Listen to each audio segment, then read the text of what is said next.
네, 국내외 주요 이슈들 살펴보는 모닝 스탠바이 시간으로 이어가 보겠습니다. 오늘 이 시간에는 루크투자연구소의 임순재 대표와 함께합니다. 대표님 안녕하세요. 네, 안녕하십니까? 네, 오늘도 체크해야 되는 포인트들이 많을 것 같습니다. 오늘 개장 전에 확인해봐야 되는 이슈들 어떤 내용들이 있을까요? 네, 가장 첫 번째가 이제 중동 리스크가 상당 부분 좀 완화되고 있는 그런 기대감이 좀 커지고 있다라고 보시면 될 것 같습니다.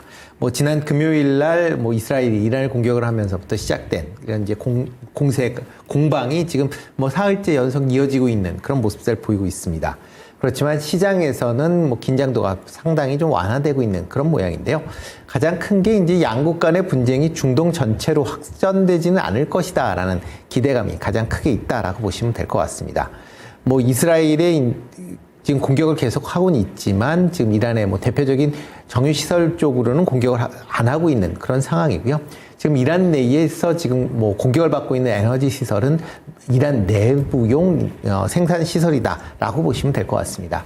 여기에 덧붙여서 이란 같은 경우도 이스라엘을 대상으로 미사일을 쏘고는 있지만 호르무즈 해협을 봉쇄한다든가 하는 그런 이제 조치는 따로 일어나지 않고 있는 그런 상황이고요. 지난밤에 일부 이제 외신 뉴스로 나온 내용을 본다라고 하게 되면 이란이 주변 이제 중동 국가를 대상으로 미국 측에 이스라엘과의 휴전 협상을 바란다라는 그런 뜻을 전했다라는 보도들이 계속 나오고 있습니다. 그만큼 이제 현 상황에서 이스라엘이 좀 우세적인 그런 이제 군사력을 바탕으로 지금 이란을 좀 제압을 하고 있는 그런 상황이고요. 이란 입장에서도 지금 핵시설이 공격을 받고는 있지만 겉에 있는 표면적인 그런 이제 피해는 입지만 핵심 시설은 아직 피해를 입지 않았기 때문에 이런 부분을 지키기 위한 그런 이제 방안의 하나 아니냐라는 그런 얘기들이 나오고 있습니다. 이에 따라서 이제 유가 같은 경우 지난 주말 77달러까지 급등을 했다가 지난 밤에는 71.8달러 선으로 지금 하락을 하는 그런 모습을 보이고 있습니다. 이에 따라서 국내뿐만 아니라 아시아, 유럽, 미국 같은 경우도 강한 그런 주가 반등세가 이어지고 있다라고 보시면 될 것 같고요. 다만 이제 이런 이제 지정학적 리스크가 상당히 좀 줄어들고 있지만 이스라엘이 언제든지 이란의 원유 시설에 대해서 공격을 확대할 수 있기 때문에 이런 점은 여전히 좀 보셔야 되지 않을까라는 생각을 해보고 있습니다. 그리고 두 번째로는 이제 이재명 대통령이 이제 G7 정상회담을 참석하기 위해서 이제 출국을 한 그런 상황입니다.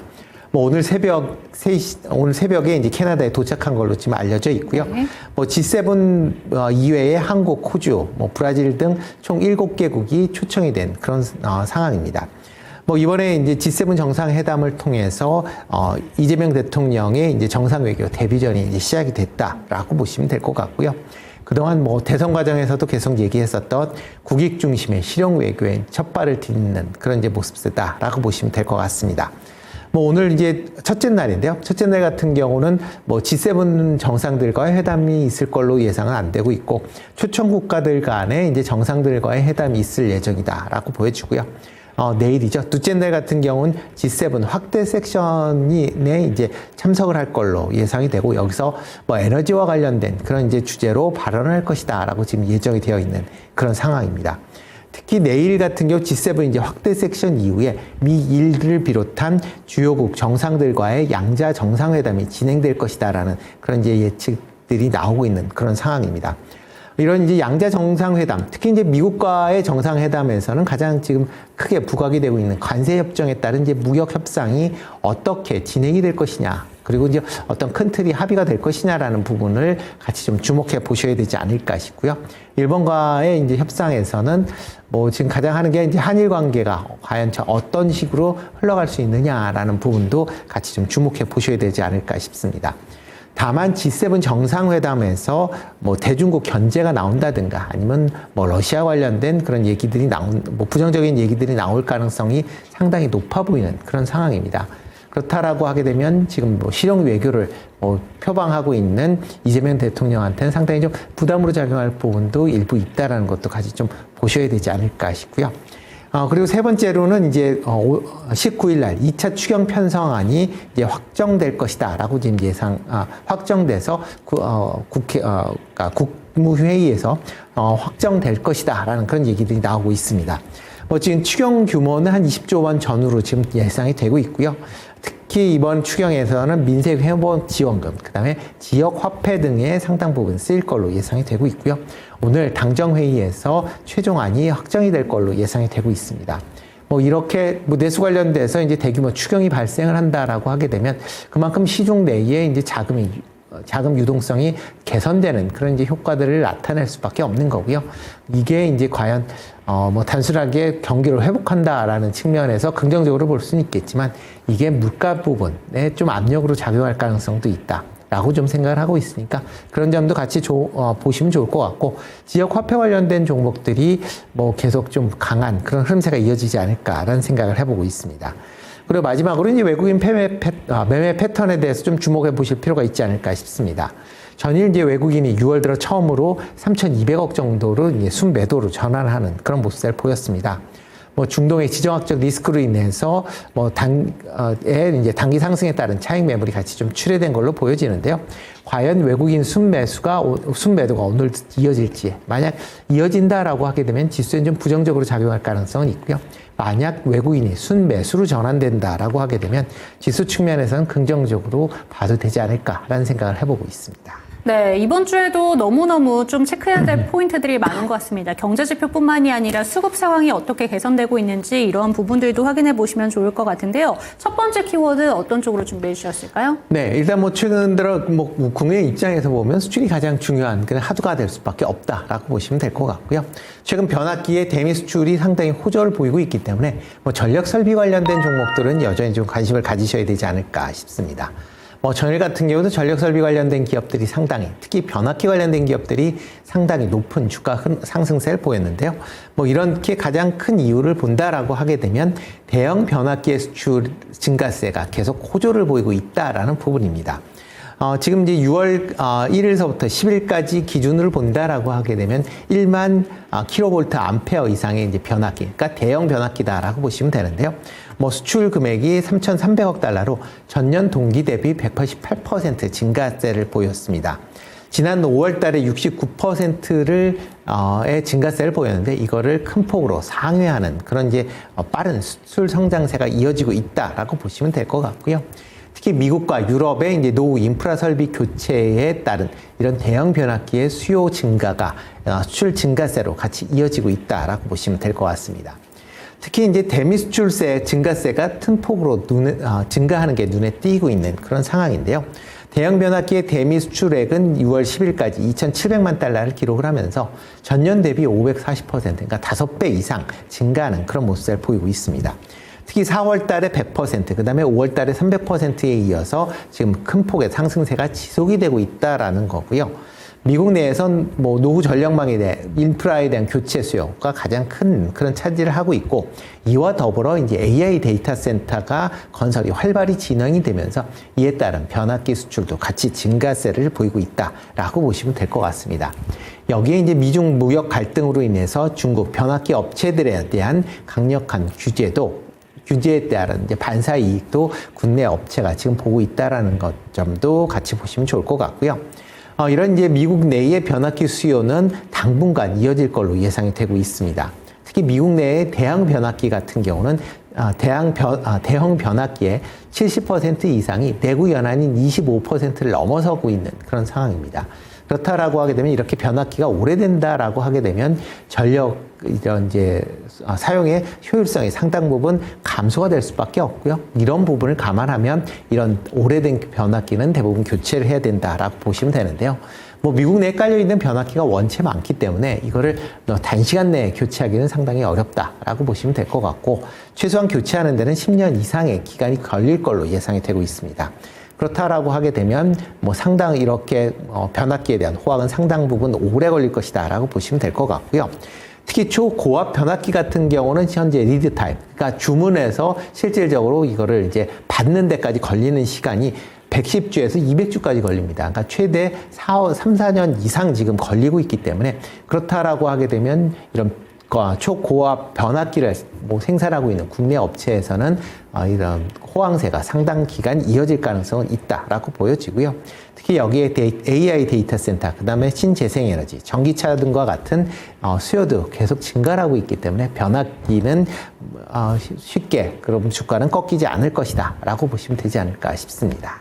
네, 그렇다면 관심 종목이 궁금합니다. 사실 어제 이 뉴스가 미리 전달이 됐었기 때문에 전력 설비 테마라던가 변압기 관련해서 수출 기대감 있는 종목들이 급등을 보여줬거든요. 네. 어떤 종목을 살펴보는 게 좋을까요? 네, 일단 뭐 변압기 관련돼서는 대형사를 살펴보시는 게 낫지 않을까라는 생각을 해보고 있습니다. 대형 3사 뭐 전부 다 관심 있게 보시면 좋을 걸로 보여지고요. 그 중에서 LS 일렉트릭 관심 있게 좀 보시면 어떨까 싶습니다. 지금 뭐 미국 내에 이제 전력 설비 수요 증가에 대한 뭐 그런 수혜가 가장 크게 있을 것이다라고 예상을 하고 있는데요. 물론 지금 뭐 국내에서 미국으로 수출할 때 이런 관세에 대한 그런 우려가 상당히 큽니다. 그렇지만 대형 변압기 관련된 회사들은 미국 내에 생산 시설을 갖고 있다라고 보시면 될 것 같고요. 특히 LS 일렉트릭 같은 경우에는 지금 미국 유타주와 텍사스주 두 곳에 현지 공장을 보유한 그런 상황입니다. 특히 미국 내 초고압 변압기가 이제 미국 내에서 본격적으로 공장이 가동이 되는 그런 상황입니다. 그렇다라고 하게 되면 아마 하반기 이후에 본격적으로 실적이 반영이 될 걸로 예상이 되고 있다라고 보시면 될 것 같고요. 이와 더불어 이제 이런 변압기 수요뿐만 아니라 이 글로벌적으로 ESS에 대한 시장 수요도 지금 확대되고 있다라는 점도 같이 주목해 보셔야 되지 않을까 싶습니다. 뭐 최근 들어 북미 1위의 이제 전력 변환 장치, 이제 PCS라는 거 불리는데요. 업체인 파워 일렉트로닉과 이제 파트너십을 이제 체결을 하면서 ESS 전용 변압기 시장을 본격적으로 진출을 한다라고 보시면 될 것 같습니다. 뭐 최근 들어 이제 신재생에너지 발전소가 이제 확대가 되면서 이런 ESS에 대한 수요도 같이 확대되고 있기 때문에 이런 전력 설비 관련된 부분도 같이 증가할 것이다라고 보시면 될 것 같고요. 뭐 그런 부분을 감안한다라고 하게 되면 변압기의 다양한 사용처가 증가함에 따라서 그 수요도 증가할 가능성은 충분히 있다라고 보여집니다. 뭐 LS 일렉트릭이 1분기 실적이 좀 부진했기 때문에 주가도 조금 하락을 했다가 최근 들어 다시 이제 상승을 보이고 있는데요. 하반기 이후에는 수출 호조세를 바탕으로 실적이 큰 폭으로 개선될 걸로 예상이 되고 있고요. 뭐 올해 시장 컨센서스를 본다라고 하게 되면 올해 매출은 12%, 그다음에 영업이익은 21% 증가할 걸로 예상을 하고 있기 때문에 그런 점에서 본다라고 하게 되면 지금 다른 대형 두 개사에 비해서 상대적으로 주가 수준은 좀 낮은 편이 아닌가라는 생각을 해보고 있습니다. 네, 그동안 꾸준히 우상향을 보여줬던 종목이긴 한데 어제 하루 동안만 10% 넘는 그런 급등을 보여줬습니다. 그런데 LS 일렉트릭 하면 정말 강력한 저항대가 30만 원이 아닐까 싶습니다. 대표님이 보시기에는 이 종목은 어느 정도까지 가져갈 수 있을까요? 네, 일단 뭐 30만 원대에서는 일단 조금 조정을 받을 가능성은 있겠지만 30만 원 정도는 충분히 상승할 가능성은 있다라고 생각이 되고 있고요. 그렇다라고 하게 되면 뭐 목표 주가로 한 32만 원대까지는 일단 놓고 생각을 해보셔도 되지 않을까 싶습니다. 네, 이렇게 LS 일렉트릭까지 체크를 해봤고요. 두 번째 키워드 어느 쪽일까요? 네, 두 번째 키워드는 이제 지정학적 리스크 부분이 이제 연속적이다라고 보시면 될 것 같습니다. 물론 지금 중동 분쟁이 약간은 이제 지금 소강 상태에 이제 접어든 그런 국면이 있습니다. 특히 이스라엘과 이란 간에 서로 이제 계속 이제 무력 충돌은 이어나가고는 있지만 일단 휴전 가능성에 대한 부분도 같이 나와 있는 그런 상황이고요. 다만 뭐 이렇게 이제 이란과 이스라엘 간에 이제 이런 무역 충돌이 조금 잦아든다라고 해서 뭐 단순히 방산 관련된 종목이 뭐 쉬어갈 것이냐라고 보면 그렇지는 않을 것이다라고 보여집니다. 이유 중에 하나는 중동 국가 같은 경우에는 지금 양국 간의 무력 충돌에 지금 끼어들지 않겠다는 입장입니다. 그 이유는 뭐 서로 끼어든다라고 해서 좋을 게 없다라는 거고요. 대신 자국 내에서 이런 이제 양국 간의 무력 충돌에 불똥이 튀지 않게끔 관리하는 게 지금 가장 최선이다라는 관점으로 보여지고 있고요. 그러기 위해서는 자체 공산력을 충분히 이제 방안을 통해서 자체 방해를 해야 된다라는 그런 이제 필요성이 계속 나오고 있다라고 보시면 될 것 같습니다. 이와 더불어 이제 유럽 같은 경우도 우크라이나 전쟁이 계속 지속이 되면 지금 휴전에 대한 얘기들이 나오고는 있지만 그렇지만 여전히 이런 이제 휴전이 이루어진다라고 해도 자체적인 그런 이제 방위력 증강에 대한 이슈는 계속 나올 수밖에 없습니다. 특히 러시아의 확장 정책을 방어하기 위해서는 EU 내에 자체적인 군사력을 확대해야 된다라고 보여지고요. 미국 같은 경우도 뭐 특히 트럼프 정부가 지금 EU에 뭐 적극적인 그런 방위비 증액을 요청을 하고 있습니다. 특히 이에 맞춰서 EU 같은 경우도 이런 방위비를 뭐 GDP 5%까지는 안 돼도 상당 부분 증액할 것이다라는 그런 얘기들이 나오고 있고요. 특히 대표적인 이제 지금 뭐 독일 같은 경우, 그러니까 EU의 핵심 국가인 이제 독일, 그다음에 프랑스 같은 경우도 대규모 지금 방위비를 확대하겠다라고 얘기를 하고 있습니다. 이렇게 대규모 방위비를 확대한다라고 하게 되면 그만큼 해외에서 이제 방산 무기를 수입할 가능성이 상당히 높다라고 보여지고요. 특히 지금 러시아와 접경 지역에 있는 동유럽 같은 경우에는 방위비가 좀 더 큰 폭으로 확대되고 있는 그런 모습을 보이고 있고, 이와 더불어 이런 동유럽 국가들 같은 경우에는 국내 방산 무기들을 이제 대규모로 이제 수입을 했었던 전력이 있는 그런 국가들입니다. 특히 국내 그런 방산 무기들이 높은 그런 수준에 비해서 상대적인 저렴한 가격, 그다음에 정확한 납기 등으로 인해서 해당 국가에 상당히 긍정적인 그런 이미지를 심고 있다라고 보여지고요. 그렇다라고 하게 되면 이런 영구권 국가 중심으로 국내 방산 무기를 추가적으로 구입할 가능성은 상당히 높아 보인다라고 보시면 될 것 같고요.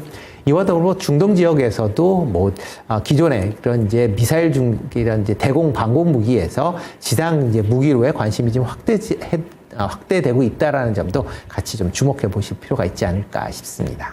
네, 그런데 어제 일단은 이란과 이스라엘 갈등이 좀 봉합될 수 있다라는 내용이 좀 나왔기 때문에 미국 증시에서는 로키드 마틴이 거의 4% 가까이 밀렸습니다. 어제 국내 증시에서 일단 방산 종목들이 강했기 때문에 오늘 좀 경계가 필요하지 않을까라는 생각이 드는데요. 어떤 종목 관심 종목으로 살펴보면 좋을까요? 네, 뭐 미국 시장에서 이제 방산 관련된 종목들이 이제 조금 이제 주가가 조정을 받은 이유는 가장 중요한 거는 미국 같은 경우는 뭐 참전국은 아니지만 이스라엘에 상당한 무기를 공급하고 있는 그런 국가들입니다. 그러니까 만약 이스라엘과 이란이 전면전이 벌어지지 않고 계속 현재와 같은 그런 상황이 지속이 된다라고 하게 되면 미국 방산 무기 업체들의 수출 물량이 그렇게 증가하지 않는다라는 겁니다. 그렇다라고 생각을 하면 당연히 미국 방산 무기들은 주종을 받을 수밖에 없는 거죠. 그럼 우리나라의 방산주랑은 다르게 봐야 되겠네요. 그렇죠. 그러니까 우리나라 같은 경우는 뭐 이스라엘이나 이란에 뭐 무기를 직접적으로 공급을 하지 않고 있습니다. 그렇기 때문에 양국이 뭐 분쟁이 격화된다라고 해서 무기를 더 팔 수 있는 건 아니고요. 뭐 이렇게 이제 계속 지정학적 리스크가 커진다라고 하게 되면 우리나라 같은 경우는 이런 이란, 이스라엘이 아니라 기타 중동 국가들의 무기를 팔는 그런 상황입니다. 그렇다라고 하게 되면 이런 국가들이 과연 뭐 이스라엘하고 이란하고 뭐 소강 상태를 보인다라고 해서 군비를 증강하지 않을 것이냐라고 보면 그렇지는 않을 것이다라고 보여지고요. 다만 이제 전일 급등을 했기 때문에 그거에 따라서 어느 정도 차익 매물이 나올 가능성에 대해서는 뭐 충분히 대비하실 필요는 있다라고 보여집니다. 그렇지만 중장기적으로 본다라고 하게 되면 국내 방산업체들의 실적 개선세가 이어지는 그런 상황이다라고 보면 계속 방산업체들은 관심을 가질 필요가 있다라고 보여지고요. 그 방산업체 중에서는 대형업체 중심으로 관심을 가지실 필요가 있다라고 생각을 하고 있습니다. 오늘 관심 준 LIG 넥스원 좀 관심 있게 보시면 좋을 걸로 보여지는데요. 뭐 국내 대표적인 정밀 유도 무기를 생산하는 그런 업체다라고 보시면 될 것 같습니다. 뭐 대표적으로 이제 천공2라는 그런 이제 대공 무기를 이제 수출을 하고 있다라고 보시면 될 것 같고요. 지금 뭐 천공2 같은 경우는 사우디나 UAE, 그다음에 이라크 등에 지금 수출을 하고 있는 그런 국가들입니다. 이런 국가들은 뭐 이스라엘과 이란의 이제 분쟁 상황에서 직접적으로 개입을 하지는 않고 있지만 뭐 유탄 뭐 이런 관련된 국가들에서 뭐 미사일이 잘못 발사되거나 뭐 일부러 뭐 해당 국가에 들어오는 미사일을 이제 방어하기 위해서 이런 대공 무기에 대해서 신경을 많이 쓰고 있다라고 보시면 될 것 같고요. 그렇다라고 하게 되면 지금 일단 뭐 어느 정도 발주를 한 그런 상황이지만 추가적인 발주 가능성은 여전히 남아 있다라고 보시면 될 것 같습니다. 뭐 이뿐만 아니라 지금 뭐 천공2 같은 경우에는 뭐 지금 중동 지역뿐만 아니라 다른 국가에도 지금 수출에 관련된 그런 뭐 여러 가지 기대감이 남아 있다라고 보면 그런 부분에서 계속 관심을 가지실 필요가 충분히 있다라고 보여지고요. 지금 LIG 넥스원을 비롯해 이제 대부분 국내 방산 업체들이 높은 수주 잔고를 갖고 있습니다. 그렇다라고 하게 되면 올해 1분기의 실적도 상당히 좋았는데 하반기 이후의 실적 호조세도 계속 이어질 가능성은 충분히 있다라는 점에서 좀 주목해서 보시면 어떨까 싶습니다.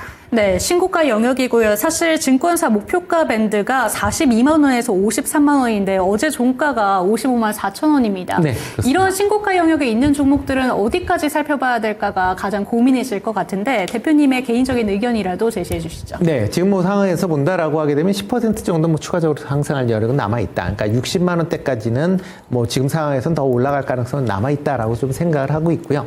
다만 이제 오늘 같은 경우는 조금 조정받을 수 있기 때문에 뭐 이거를 추격해서 매수한다라기보다는 네. 조정받을 때 분할 매수하는 관점에서 접근해 보시는 게 어떨까 싶습니다. 네, LIG 넥스원 분할 매수 관점으로 조정이 나왔을 때 들어가 보셔라라고 조언해 주셨고요. 마지막 관심 종목 넘어가 보겠습니다. 어느 쪽일까요? 네, 뭐 계속 지금 뭐 국내에서 뭐 중동 지역에 대한 지정학적 리스크가 좀 커진다라고 얘기는 하고 있지만 그 말고도 이제 지금 관심 있게 좀 보셔야 될 게 국내에 들어온 이제 외국 관광객들이 계속 좀 증가를 하고 있다라고 보시면 될 것 같습니다. 특히 뭐 국내에 뭐 작년 말서부터 해서 이제 계엄 사태 이후로 국내에 입국하는 관광객들이 좀 많이 좀 주춤거린 그게 사실입니다. 그렇지만 뭐 그래도 꾸준하게 그 외국인이 이제 입국을 하고 있는 그런 상황이고요. 이런 이제 계엄이 끝나고 이제 새로운 정부가 이제 네. 들어서면서 정치적 불확실성이 상당 부분 완화되는 측면이 있습니다. 그렇다. 거기에 특히 이제 실용적인 이런 외교관을 같이 감안을 한다라고 하게 되면 그렇다면 전문가님 어떤 종목일까요? 네, 뭐 그런 관점에서 본다라고 하게 되면 이런 이제 대외적인 그런 관점에서 봐서 글로벌 텍스프리 좀 관심 있게 보시면 어떨까 네. 싶습니다. 뭐 일단 외국인 대상의 이제 내국세 이제 환급 대행 서비스다라고 보시면 될 것 같은데요. 일단 외국인이 이제 국내 방문객이 이제 증가를 한다라는 관점에서 이런 이제 세금 환급에 대한 그런 이제 수요가 계속 좀 확대될 수 있다라고 보여집니다. 특히 외국인들이 최근에 입국하는 게 뭐 단체 관광객도 많이 입국하지만 개별 관광객으로 이제 입국하는 경우가 많고 그러다 네. 보면 개별적인 구매가 확대되고 있다라고 보시면 될 것 같습니다. 이와 더불어 K-뷰티, K가 이제 관광 활성화에 따라서 한국 내에 성형이나 미용 시술들을 많이 하고 있는데 여기에 이제 부가가치세가 부른데 이것도 외국인은 환급이 대상이 됩니다. 그렇다라고 하게 되면 뭐 이런 미용 시술 같은 경우 금액이 크기 때문에 환급 금액도 크다. 그러면 이에 따른 이런 뭐 글로벌 텍스프리 같은 경우는 이제 환급액들이 커지면서 그에 따른 실적 부분들이 상당히 개선될 가능성은 있다라고 생각을 하고 있고요. 이런 관점에서 본다라고 하게 되면 뭐 상반기보다는 하반기 이후에 실적 호조세가 좀 더 빠르게 진행될 가능성은 충분히 있다라고 생각이 되고 있고요. 이뿐만 아니라 지금 글로벌 텍스프리 같은 경우 뭐 싱가포르에 해당 현지 법인을 갖고 있습니다. 그러니까 싱가포르 지역 내에서도 현지 법인의 실적 호조세가 계속 증가를 하고 있기 때문에 그런 관점에서 좀 주목해서 보시면 어떨까 싶습니다. 네, 글로벌 텍스프리 살펴주셨습니다. 중국 내에서도 소비가 회복세를 보이고 있다라는 긍정적인 내용들도 나오고 있기 때문에 이 종목이 수혜를 받을 것이라고 예상이 되는데요. 일단 어제까지 봤을 때도 외국인과 기관의 수급도 상당히 긍정적으로 보입니다. 네. 목표가는 어느 정도로 잡을 수 있을까요? 네, 뭐 가격을 본다라고 하게 되면 작년 이제 말서부터 꾸준히 지금 상승을 네. 했습니다. 뭐 그렇기 때문에 이게 좀 많이 오른 거 아니냐라고 보실 수도 있는데 뭐 과거 예를 본다라고 하게 되면 뭐 이 정도 뭐 52주 신고가 영역이긴 하지만 추가적인 상승 여력은 좀 더 남아 있다라고 생각이 되고 있고요. 뭐 1차적으로 목표가는 7,500원대까지는 뭐 충분히 상승할 수 있다라고 보여집니다. 그만큼 향후에 이런 이제 텍스프리, 그러니까 이런 이제 환급 관련된 부분이 계속 좀 시장이 확대된다라는 관점에서 접근해 보시면 어떨까 싶습니다. 네, 마지막 종목 글로벌 텍스프리에 대해서 7,500원까지 제시해 주셨습니다. 오늘 관심 종목 3가지 LS 일렉트릭과 LIG 넥스원, 글로벌 텍스프리까지 살펴봤습니다. 오늘 말씀 감사드립니다. 네, 고맙습니다. 네, 이렇게 대표님과 함께 다양한 종목들에 대한 이야기 살펴봤습니다. 그리고 오늘 개장 전에 체크해야 되는 포인트들도 자세하게 짚어주셨는데요. 특정 종목에 대한 상승과 하락은 보장하지 않는다는 점 반드시 기억해 주시기 바랍니다. 내일 뵙도록 하겠습니다. 시청해 주신 여러분 고맙습니다.